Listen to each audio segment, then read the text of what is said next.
있는 다니엘서 11장 28절에서 32절 말씀을 북방왕은 많은 재물을 가지고 본국으로 돌아가리니 그는 마음으로 거룩한 언약을 거스르며 자기 마음대로 행하고 본토로 돌아갈 것이며 작정된 기한에 그가 다시 나와서 남방에 이를 것이나 이번이 그 저번만 못하리니 이는 기뜸의 배들이 이르러 그를 칠 것임이라. 그가 낙심하고 돌아가면서 맺은 거룩한 언약에 분노하였고 자기 땅에 돌아가서는 맺은 거룩한 언약을 배반하는 자들을 살필 것이며 군대는 그의 편에 서서 성소 곧 견고한 곳을 더럽히며 매일 드리는 제사를 폐하며 멸망하게 하는 가증한 것을 세울 것이며 그가 또 언약을 배반하고 악행하는 자를 속임수로 타락시킬 것이나 오직 자기 하나님을 아는 백성은 강하여 용맹을 떨치리라. 아멘. 에베소서를 계속해야 되는데 에베소서는 지금 구역 방학 중이기 때문에 나중에 한 8월 거의 방학 구역 개학할 때쯤 돼서 다시 또 하도록 하겠습니다. 오늘은 하나님을 아는 자가 진정한 강자이다. 하나님을 아는 자가 진정한 강자이다 하는 제목으로 말씀을 전하겠습니다. 세상에서 강한 자란 권력이 있고 돈이 많고 능력이 많은 사람을 주로 말합니다. 그래서 많은 사람들이 강한 자가 되고 싶어하고 또 강한 자와 좋은 관계를 맺고 싶어합니다. 그러나 성경에서 말하는 진정한 강한 자란 겉으로 세상적으로 드러난 강함이 아니라 내적 강함을 말합니다. 잠언서 16장 32절 보면 노하기를 더디하는 자는 용사보다 낫고 자기의 마음을 다스리는 자는 성을 빼앗는 자보다 나으니라. 전쟁에서 성을 빼앗는 사람보다 내가 화를 내야 내는 그런 상황에서 화를 참는 그 사람이, 내 마음을 다스리는 그 사람이 더 강한 자다 이 말입니다. 우리가 어떤 어려움을 당하면 마음이 불안하고 두려움이 옵니다. 왜 그럴까요? 내가 약하기 때문에 그래요. 내적으로 약한 자의 정상이 그렇습니다. 또 우리가 공부를 해야 되는데 게임을 하고 유튜브 보고 싶어요. 친구와 놀고 싶어. 하면 안 된다는 걸 알면서도 넘어가지요. 왜 그렇습니까? 약하기 때문에 그래요. 약하기 때문에. 내적으로 강하면 어려움이나 유혹이 흔들리지 않습니다. 이게 다 약하다는 증거예요, 사실. 하나님은 우리가 영적으로 내적으로 강하고 담대한 사람이 되기를 원합니다. 디모데후서 1장 7절에 보면 하나님 우리에게 주신 것은 두려워하는 마음이 아니요 오직 능력과 사랑과 절제하는 마음이다. 하나님은 우리에게 두려워한 마음을 주신 적이 없어요. 좀 담대한 마음을 주셨습니다. 그런 사람이 되기를 원해요. 왜 하나님이 우리에게 내적으로 강한 사람이 되기를 원할까요? 첫째는 내적으로 강하고 담대한 사람이 하나님의 말씀대로 살아갈 수 있기 때문에 그렇습니다.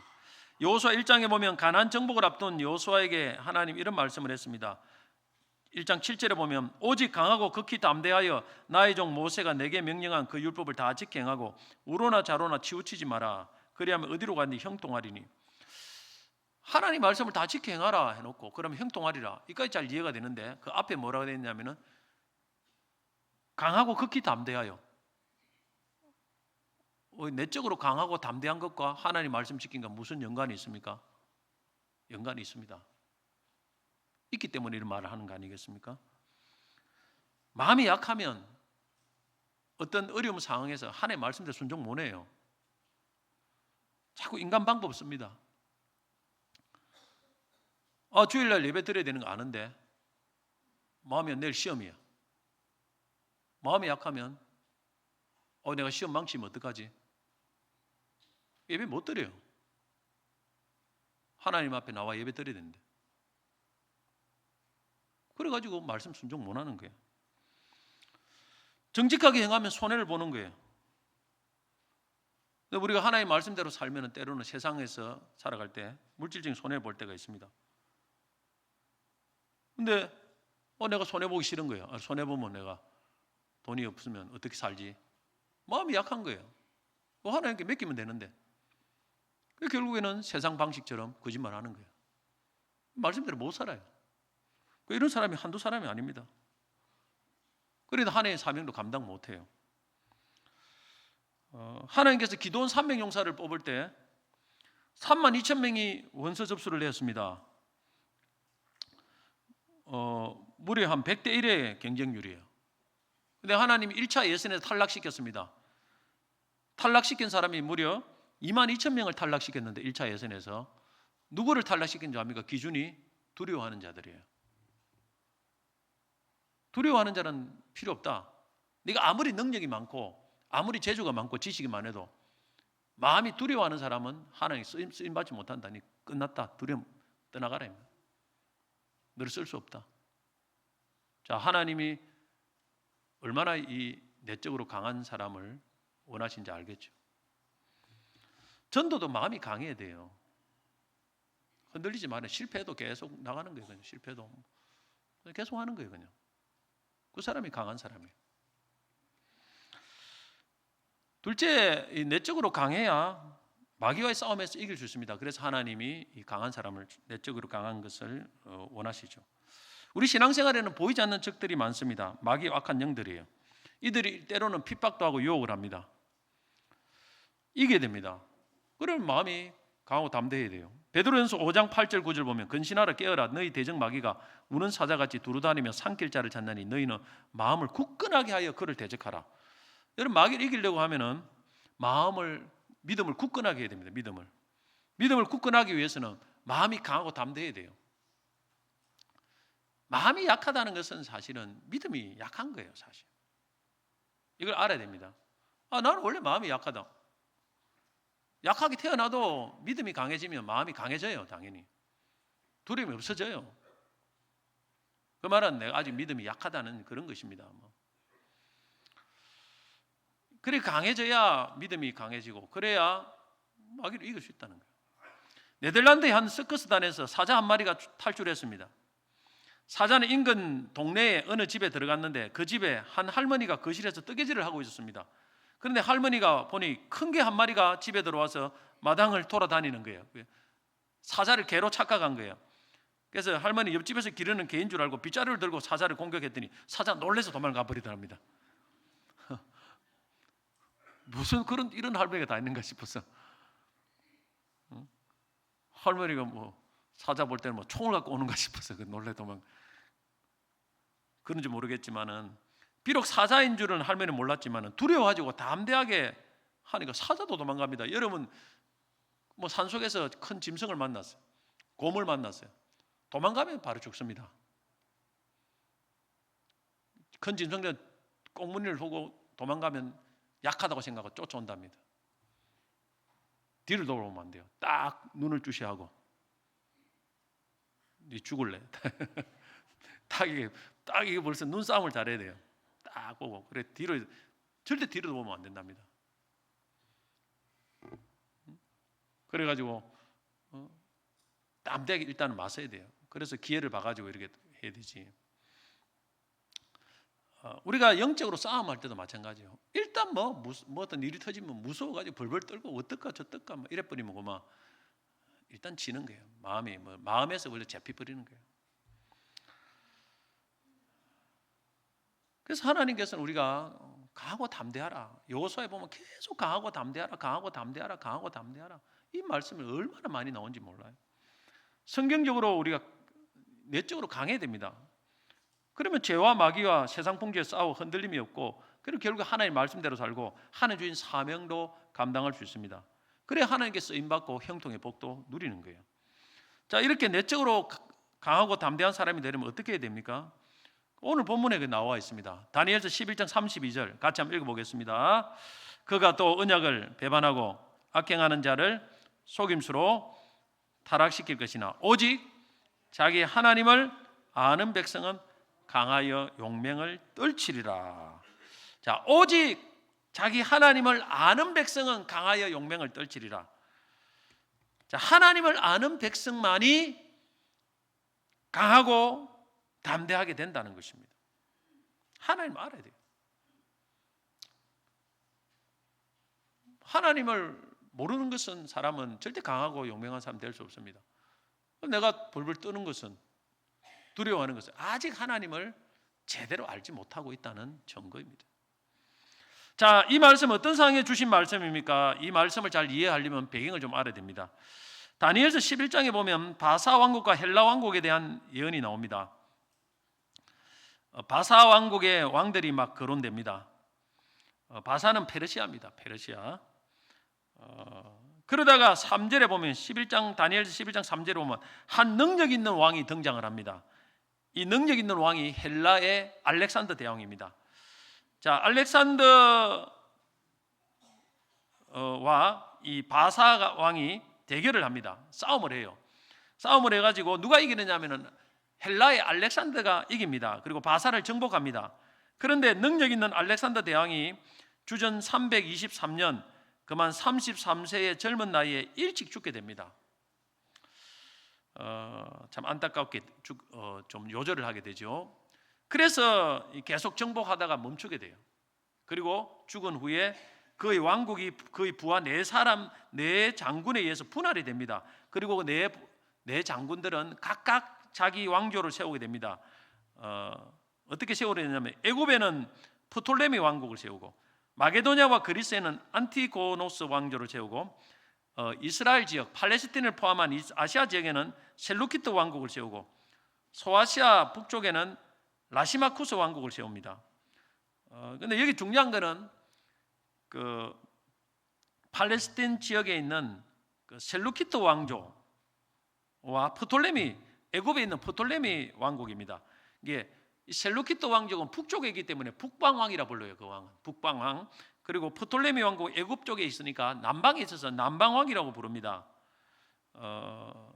그래서 28절에 오늘 보면 28절 북방왕은 많은 재물을 가지고 왔는데 이게 뭐냐면은 셀루키트 왕을 말해요.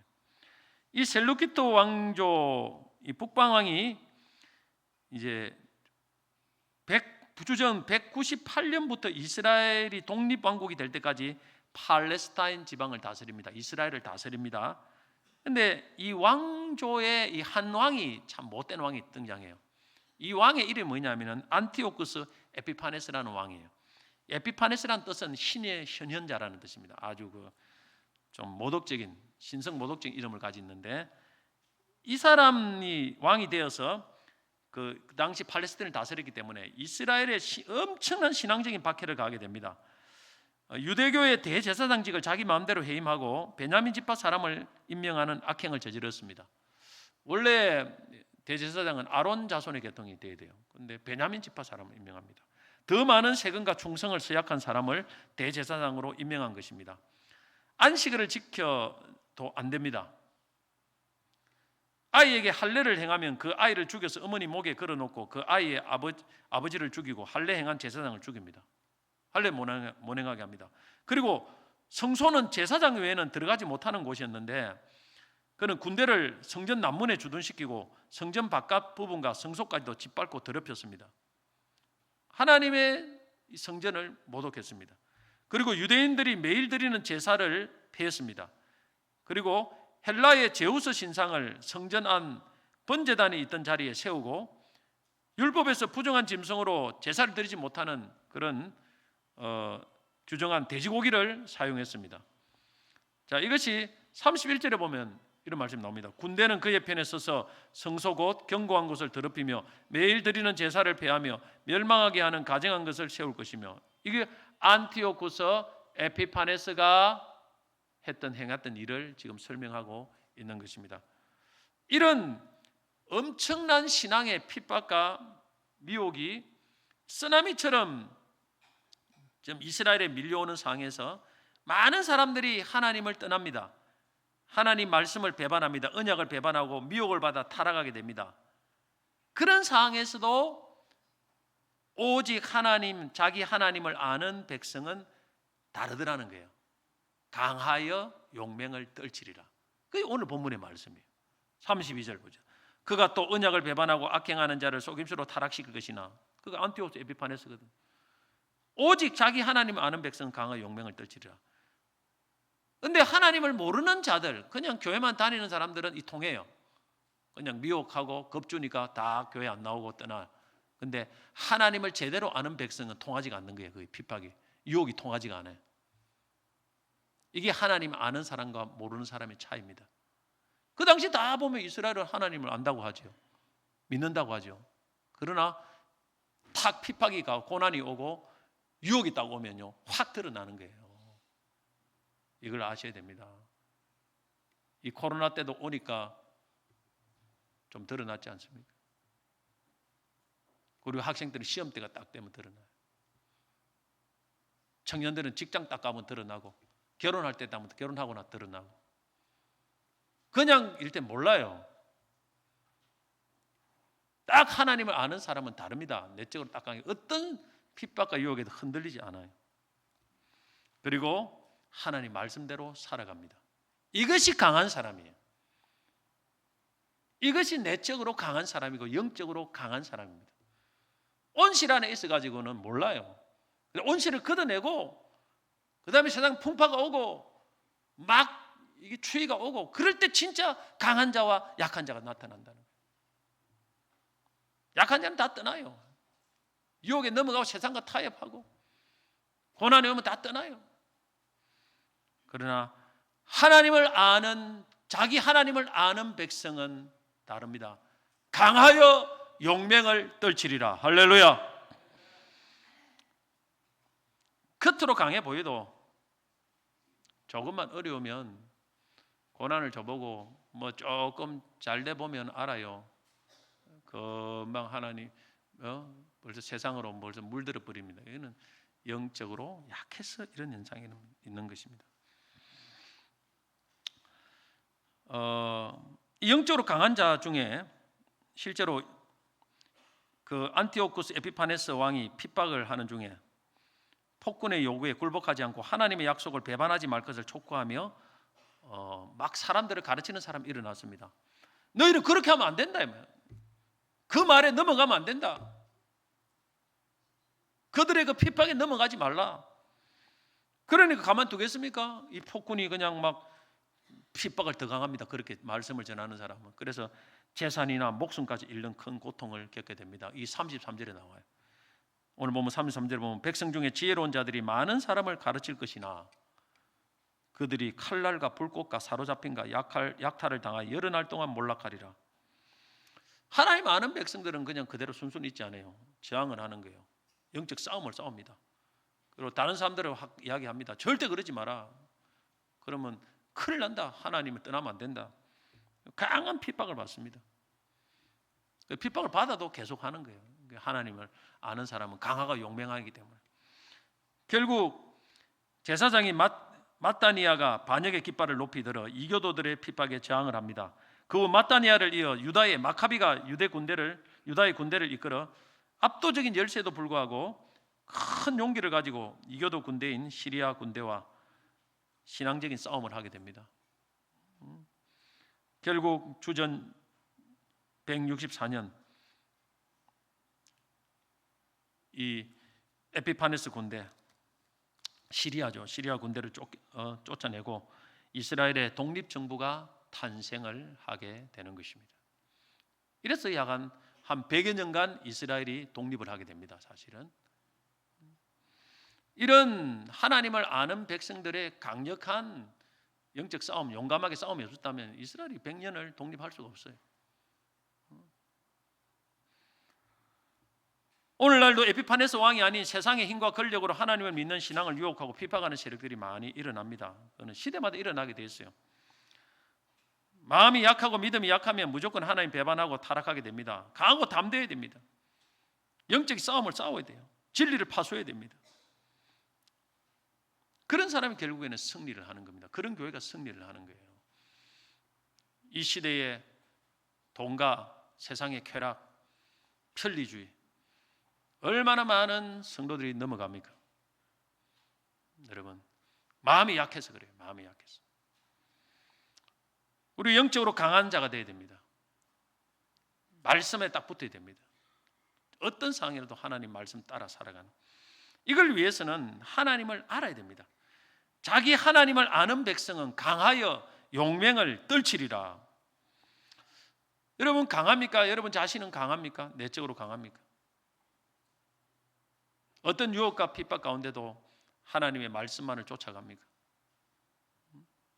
노라고 말할 수 있어야 돼요. 누가? 그러지 못한다면 여러분 아직까지 하나님을 제대로 깊이 아는 사람은 아니에요. 미안하지만 지식적으로는 알지는 모르지만 교회는 오래 다녔지만 진짜 하나님을 내가 깊이 아는 그 정도 수준까지는 아니단 말이에요. 하나님 알면 강할 수밖에 없어요. 세상 걱정 안 합니다. 오직 그의 유일한 걱정은 하나님 나라에 대한 걱정밖에 없어요. 그럼 우리가 하나님 알아야 되는데 어떤 하나님을 알아야 될까? 참 하나님이 뭐 너무너무 알기 복잡한데 오늘은 다니엘서니까 다니엘서에서 나오는 하나님에 대해서 한번 생각해 보겠습니다. 이 다니엘서 하나님 아는 백성들 이 다니엘서에서 나오는 하나님 있습니다. 그 하나님이 어떤 하나님을 알아야 되는가? 이 하나님만 알아도 우리는 강하고 용맹을 발할 수 있습니다.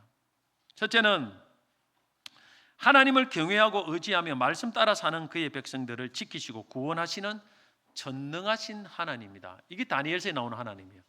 그 하나님을 우리가 알아야 됩니다.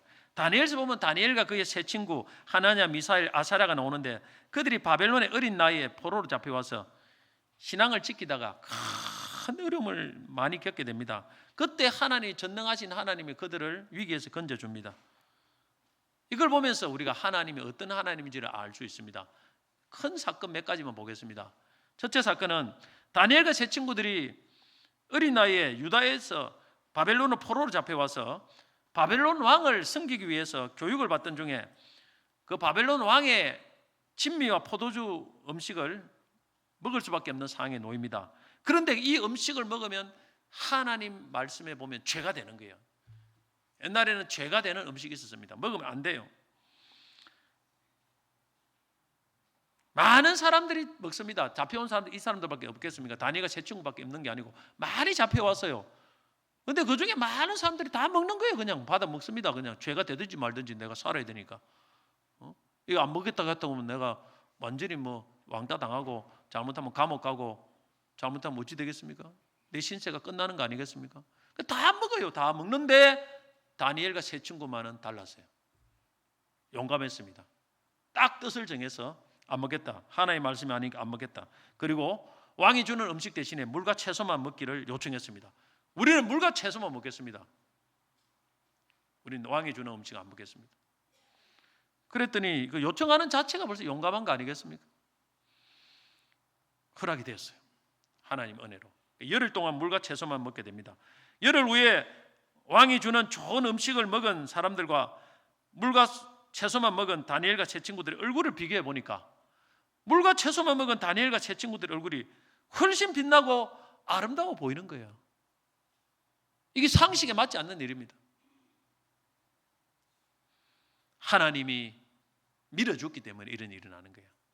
오늘 하나님 밀어주면 여러분 우리가 세상적으로 상식이 안 맞는 일이 일어납니다. 할렐루야. 뭐 세상 방식으로 이렇게 하면 이리 좋다 저렇게 하면 좋다 해도 하나님이 밀어주면은 그 사람이 세상 방식으로 사는 사람과는 비교할 수 없을 정도로 하나님이 뛰어나게 하십니다. 그 하나님이 이런 하나님이에요. 우리가 하나님 말씀처럼 좀 바보처럼 보여요. 왜 저리 바보처럼 사느냐면 이 좋은 세상 재밌게 살면 되는데 그런데 정말 하나님을 아는 사람은 좀 바보처럼 살아야 돼요. 바보처럼 살아야 돼요. 그래 말씀 순종하고 좀 손해보더라 말씀 순종하고 그런 사람에게 하나님은 힘이 되시고 산성이 되시고 능력이 되시고 도움이 되시고 기적을 베풀어 주시는 것입니다. 할렐루야. 뭐 우리가 대충 뭐 세상적으로 한 발 걸치고 세상에 걸치고 교회 한 발 걸치고 이리 살면은 뭐 하나님 뭐 우리가 내 마음대로 가는 데마다 산성이 되고 힘이 되고 기적을 베풀어 주십니까? 그래 주십니까? 안 주시지 않습니까? 그렇게 살면은 정말 하나님만을 바라보고 경외하며 살아가는 그 사람에게 하나님은 힘이 되고 능력이 되고 기적이 되는 거예요. 교회는 평생 그냥 대충 다녀보세요. 뭐 그 좋은 일이 많이 일어나는 줄 압니까? 성경에 나오는 이런 기사들이 내 삶도 일어나겠습니까? 저는 쉽게 안 일어난다고 생각합니다. 정말 다니엘처럼 살아보고 다니엘의 새 친구처럼 살아볼 때 그런 그들이 경험했던 그 역사들이 나의 삶에도 일어난다는 거예요. 그 하나님, 우리 하나님, 그런 하나님. 두 번째 사건은 바벨론의 느부갓네살 왕이 꿈을 꾸었는데 꿈도 가르쳐주지 않고 꿈과 그 해석을 맞춰보라는 것입니다. 못하면 바벨론의 지혜자들 다 죽이겠다고 명령을 내렸습니다. 바벨론의 지혜자 중에 한 사람인 다니엘과 또 그 세 친구들도 죽을 위기에 처했어요. 그래 어떻게 합니까? 보통 사람 같으면 도망치든지 이래야 되겠죠. 그런데 다니엘과 세 친구들은 하나님 앞에 기도했습니다. 이게 말이 됩니까? 다른 사람이 꾼 꿈을 맞춰야 되고 꿈을 또 해석을 또 맞춰야 되는데 뭐 꿈을 가르치면 뭐 해몽은 그냥 대충 하면 되는데 꿈도 안 가르치고 맞춰보라는 거야. 근데 하나님 앞에 기도했습니다. 간절히 하나님 살려주세요. 밤이 새도록 하나님 살려주세요. 이 오늘 밤에 안 가르치면 하나님 내 영혼이 죽습니다. 우리 다 죽습니다. 어린 나이에 바벨론에 잡혀와가지고 지금까지 하나님 은혜로 살았는데 여기 죽으면 되겠습니까? 하나님 도와주세요. 도와주세요. 우리 간절히 기도했더니 그 밤에 환상 중에 하나님이 나타났습니다. 그 왕이 꾼 꿈을 그대로 보여주시는 거예요. 그리고 꿈의 해석을 보여주십니다. 얼마나 기적 같은 일입니까? 제가 여러분들에게 내가 꾼 꿈과 그 해석 맞춰봐라 그러면 여러분 맞히겠습니까? 못 맞춥니다. 아무도. 그걸 기도하겠습니까? 있을 수 없는 일이 아닙니까? 그래 하나님을 사랑하고 하나님께 기도하고 하나님만을 의지하는 사람, 그 사람을 위해서 하나님은 능력을 베푸십니다. 세상 방식으로 위기를 해결하면 아무런 기적이 일어나지 않습니다. 나는 오직 하나님밖에 없습니다. 하나님 도와주시옵소서. 밤을 새면서 기도하고 금식하면서 기도하고 하나님이 우리 가정을 살려주시고 우리 자녀를 회복시켜 주시고 기적을 보여주시옵소서. 이렇게 다니엘처럼 하나님 앞에 간절히 기도하고 나가면 우리 하나님이 살아계시기 때문에 오늘날에도 이와 같은 기적이 일어나는 줄로 믿습니다. 이것이 우리가 믿는 하나님이라는 말입니다. 그 하나님을 알면은 두려울 것이 하나도 없어요. 세 번째 사건은 묶어서 이야기하면 우리가 잘 아는 다니엘의 세 친구들이 풀무불에 들어가는 사건과 다니엘의 사자굴에 들어가는 사건입니다. 느부갓네살 왕이 금지상에 만들어 놓고 절하지 않으면 다 불 속에 집어넣겠다. 말도 안 되는 법을 만들었어요.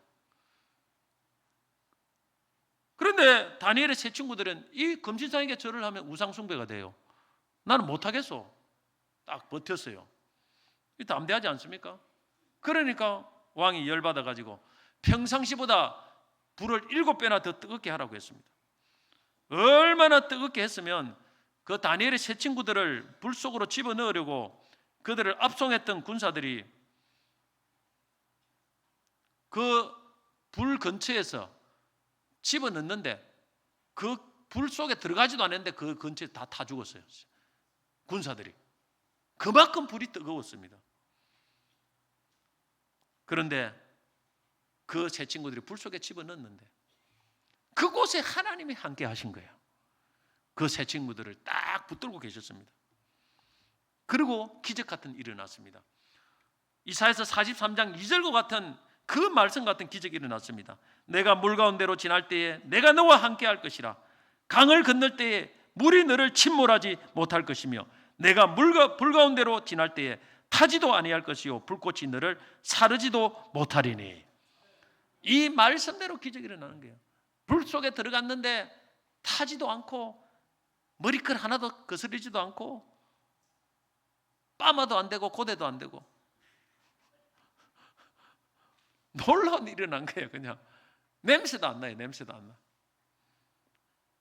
이거 하나님이 목숨 걸고 하나님을 위해서 살아고자 하는 자에게 이런 역사가 일어나지 않습니까? 오늘 여러분도 목숨 걸고 하나님을 위해서 말씀대로 한번 살아보세요. 오늘 내 삶에 수많은 기적들이 나는 일어날 거라고 믿습니다. 기적은 오늘도 있습니다. 하나님이 도우시면 오늘도 있습니다. 그냥 두려워서 그냥 세상 방식대로 살아가면 기적은 없어요. 그러나 정말 목숨 걸고 주님의 말씀대로 살아보겠다고 하면 하나님 오늘날에도 하나님의 기적은 얼마든지 일어날 수 있습니다. 하나님을 알아야 돼요. 그리고 하나님께 기도하면 사자굴에 집어넣겠다는 또 법을 만들었어요, 왕이. 그러나 다니엘은 하루 3번씩 기도하는 사람이기 때문에 그럼에도 불구하고 기도했더니 그 제목으로 사자굴에 들어갔습니다. 그러나 하나님께서 사자의 입을 틀어막고 식욕을 억제하게 하고 다니엘에게 일절 접근하지 못하도록 만들었습니다. 다니엘은 역사상 최고 스릴 넘치는 사파리를 공짜로 구경한 사람입니다. 이게 다니엘이에요. 하나님은 어떤 세상의 핍박에도 담대히 하나님의 말씀과 순종하고자 하는 하나님의 백성들을 절대 그대로 내버려두지 않습니다. 오늘날에도 하나님을 사랑하고 그 말씀에 순종하기 위해서 희생을 감수하는 그의 백성들을 하나님은 도우십니다. 그래서 하나님을 아는 백성은 담대한 것입니다. 왜? 내가 하나님 말씀대로 사는 한 하나님이 나를 도울 것을 믿기 때문에, 하나님이 나를 책임질 것을 믿기 때문에, 설령 이 땅에 돕지 않아도 하나님은 나와 함께 하셔서 천국까지 나를 인도하시고 영원한 안식을 주실 것을 믿기 때문에 그렇습니다. 할렐루야. 둘째, 다니엘서에 나오는 하나님은 온 세상의 선세상 나라와 왕들을 하나님 뜻대로 세우시고 폐하시는 역사의 주권자이신 하나님입니다. 다니엘서에 나오는 환상 중에 느부갓네살 왕이 꿈속에 나오는 신상이 나옵니다. 꿈을 꿨는데 그 신상을 꿈을 꿨어요. 그 신상이 뭐냐? 머리는 순금입니다. 머리는 순금이고 가슴과 두 팔은 은이고 배와 넓적다리는 노시고 종아리는 쇠고 발은 얼마는 쇠고 얼마는 진흙입니다.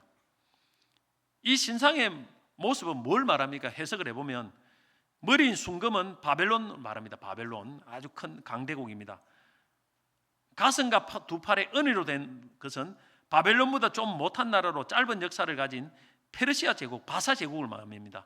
그 다음에 노수로 된 배와 넓적다리는 알렉산더가 지배했던 헬라 제국을 말합니다.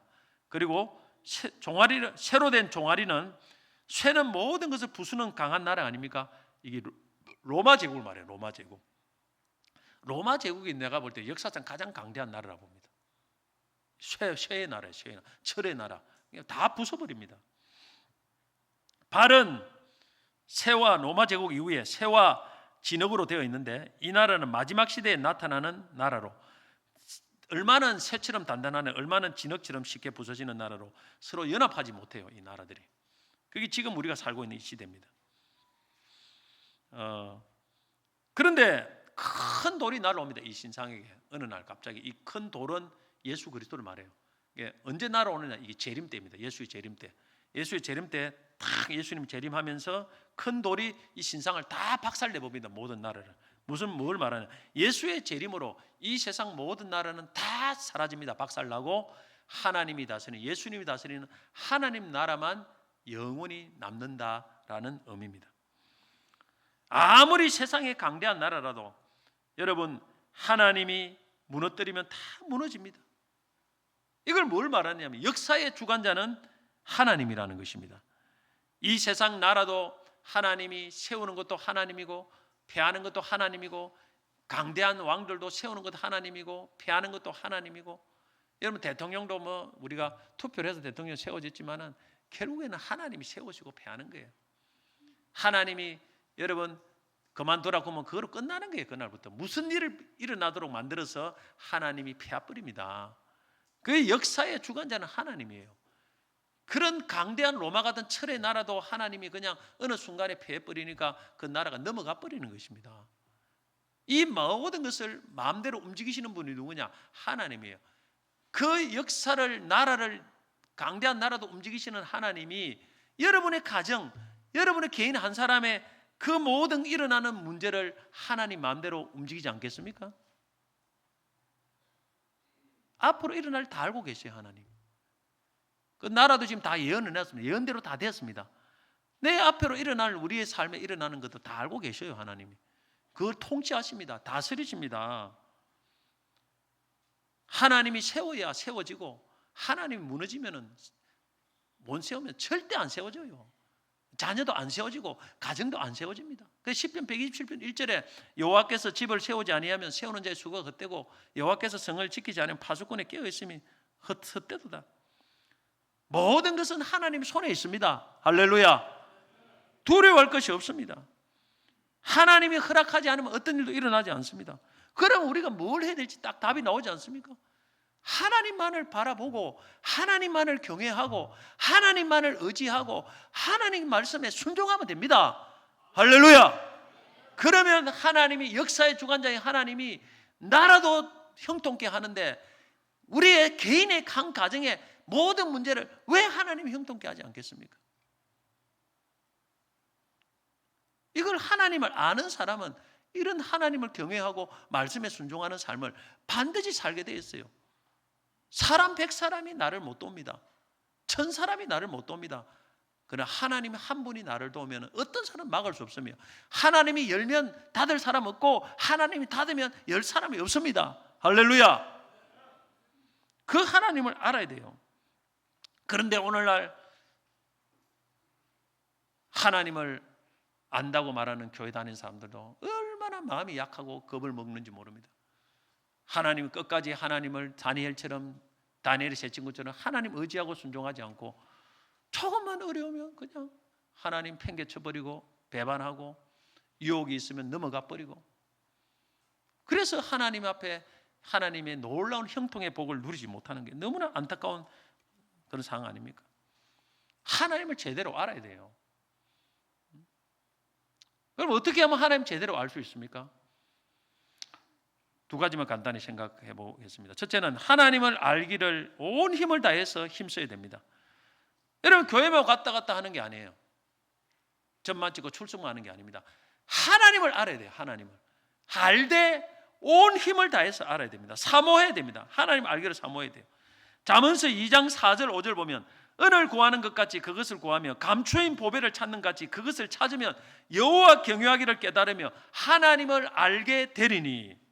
자, 어떻게 하면 하나님을 알게 된다고 했습니까? 은을 구하는 것 같이 감추인 보배를 찾는 것 같이 그것을 찾으면, 여기서 찾는다는 이 단어는 땅을 파다는 단어 말입니다. 땅을 파다는 말. 강부가 강산에서 금을 캐듯이 땅을 파듯이 땅을 파서 그런 마음을 가지고 하나님을 알기를 힘을 써야 하나님을 겨우 알게 된다는 거예요. 여러분 강부가 강산에서 금을 캐려고 하면 뭐 전동 드릴 갖고 하다가 안 되면 여러분 다이너마이트를 갖고 폭발을 시키지 않겠습니까? 그 깊은 땅굴에 깊은 굴에 들어가가지고 저는 그 밑에 뭐 내가 강부가 돼본 적은 없는데 강산에 가본 적 구경해 본 적은 있습니다. 그 깊은 굴 속에 들어가서 판다는 게 보통 일이겠습니까? 어마어마하게 위험하고 힘든 일 아니겠습니까? 그런데 그걸 캐기만 하고 그걸 캐려고 노력하는 거예요. 여러분 우리가 그 강산에서 금 캐는 것보다 하나님을 알기에 더 힘을 써야 돼요. 그만큼 힘을 써야 돼요. 그래야 하나님을 경외하는 것을 깨닫게 되고 하나님을 알게 된다는 것입니다. 이 성경을 파야 됩니다. 성경을 파야 돼요. 그냥 편안하게 설교만 듣고 설교 들은 거 또 듣고 말씀 공부하고 파내야 돼요. 이거 안에 파내야 돼요. 이 안에 다 들어있어요. 파고 막 외우고 막 공부하고 묵상하고 막 파야 돼요. 이 안에 힘듭니다. 이 과정을 거쳐야 돼요. 그래야 하나님을 알게 되면서 내 마음에 평안이 오고 담대한 마음이 흔들리지 않은 마음이 생기면서 말씀에 순종할 수 있는 힘이 생깁니다. 할렐루야. 너무 편안하게 신앙생활하면 절대 내 영혼이 강하고 담대한 그런 믿음의 세계에 이를 수는 없습니다. 둘째는 하나님을 지식적으로만 알지 말고 머리로만 알지 말고 인격적으로 체험적으로 알아야 됩니다. 하나님을 체험적으로 인격적으로 알기 위해서는 그냥 말씀을 공부만 끝이면 안 돼요. 그 공부하고 나서 하나님을 찾아야 돼요. 기도해보고, 그리고 내가 아는 말씀만큼 순종해봐야 돼요. 순종해봐야 됩니다. 그래야 체험이 됩니다. 시편 34편 8절 9절 보면 너희는 여호와의 선하심을 맛보아 알지어다. 맛을 보아라는 말입니다. 그리고 알아라는 것입니다. 그에게 피하는 자는 복이 있도다. 너희 성도들아 여호와를 경외하라. 그를 경외하는 자에게는 부족함이 없도다. 이 말씀하고 10절에 뭐라고 하냐면 젊은 사자는 굶비바에 줄을지라도 여호와를 찾는 자는 모든 좋은 것에 부족함이 없으리로다 했어요. 기도하라는 게 하나님. 기도하면 하나님 부족함이 없도록 채워주신다. 체험을 해봐야 돼요. 그리고 순종해보라면, 순종하면 하나님이 순종하는 자에게 주시는 약속들이 그대로 이루어집니다. 그러면서 그 기도와 순종을 통해서 점점 실제적인 믿음이 생깁니다. 아, 하나님이 기도하니까 이런 은혜를 주시는구나. 아, 하나님이 순종하니까 이런 은혜를 주시는구나. 이것이 점점 쌓입니다. 실제적인, 이게 연단된 믿음이라는 거예요. 연단된 믿음. 이것이 쌓이면서 마음에 굉장히 강한 마음이 생깁니다. 두려움이 생기지 않아요. 어려움이 있어도 아, 이번에도 하나님 도와주신다. 은혜 주신다. 이런 게 생겨야 돼요. 그냥 뭐 조금 공부했다고 해서 금방 두려움이 없어지는 게 아니에요. 해보면 문제 딱 터지면 실전에 가보면요 다 발발발발 칩니다. 어려움을 다 당해요.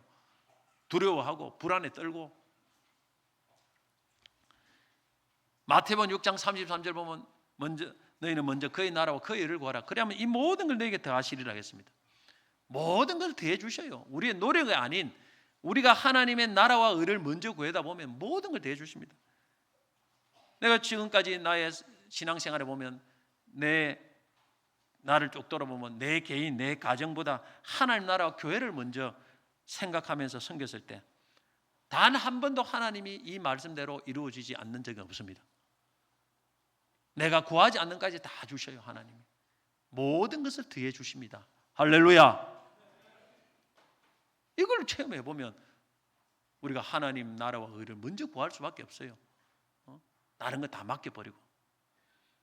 하나님께서 얼마나 놀랍게 역사하는지 모릅니다.